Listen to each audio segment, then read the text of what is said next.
ಭಗವಾನ್ ಶ್ರೀಕೃಷ್ಣನೇ ಭೂಮಿಗೆ ಬಂದ್ಬಿಟ್ಟು ನಿಮ್ಗೆ ಹೇಳಿದ್ರೆ ತುಂಬಾ ಅಟ್ಯಾಚ್ಮೆಂಟ್ ಮಾಡ್ಕೊಂಬೇಡಿ, ನಿಮ್ಗೆ ಅಟ್ಯಾಚ್ಮೆಂಟ್ ಇಂದ ತುಂಬಾ ನೋವಾಗುತ್ತೆ ಅಂದ್ರೇನು ಯಾರು ಕೇಳಲ್ಲ. ಯಾಕೆ ಗೊತ್ತಾ, ಮಹಾಭಾರತ ಯುದ್ಧ ನಡೆಯುವಾಗ ಅಭಿಮನ್ಯು ತೀರ್ಕೊಂತಾನೆ.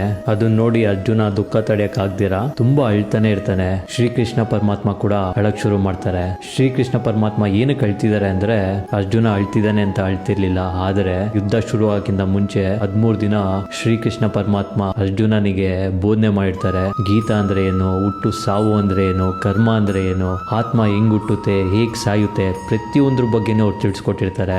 ಇಂಥ ಪರಿಸ್ಥಿತಿ ಬಂದಾಗ ಅವ್ರು ದುಃಖ ಪಡಬಾರ್ದು ಅಂತ ಪ್ರತಿಯೊಂದನ್ನು ಹೇಳ್ಕೊಟ್ಟಿರ್ತಾರೆ. ಆದ್ರೂ ಕೂಡ ಅರ್ಜುನ ದುಃಖ ತಡೆಯಕ್ಕಾಗ್ದಿರ ಅಳ್ತಿರ್ತಾರೆ. ಭಗವಂತನೇ ಅವ್ರಿಗೆ ಬೋಧನೆ ಮಾಡಿದ್ರು ಅವ್ರಿಗೆ ದುಃಖ ತಡೆಯಕ್ಕಾಗಿಲ್ಲ.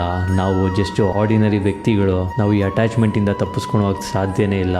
ಆದ್ರೆ ಇದೊಂದು ಗ್ಯಾಪ್ನ ಇಟ್ಕೊಳ್ಳಿ. ಸೊ ನೀವು ಯಾವತ್ತೇ ಆಗ್ಲಿ, ವಸ್ತು ಆಗ್ಲಿ, ಪ್ರಾಣಿ ಆಗ್ಲಿ, ಪಕ್ಷಿ ಆಗ್ಲಿ, ವ್ಯಕ್ತಿಗಳಾಗ್ಲಿ ತುಂಬ ಅಟ್ಯಾಚ್ಮೆಂಟ್ ಮಾಡ್ಕೊಂಬಿಡಿ. ಅವರು ಬಿಟ್ಟೋಗಂತ ಟೈಮ್ ಬರುತ್ತೆ, ಆಗ ತಡ್ಕೊಳೋ ಶಕ್ತಿ ನಮ್ಮಲ್ಲಿ ಇರಬೇಕು.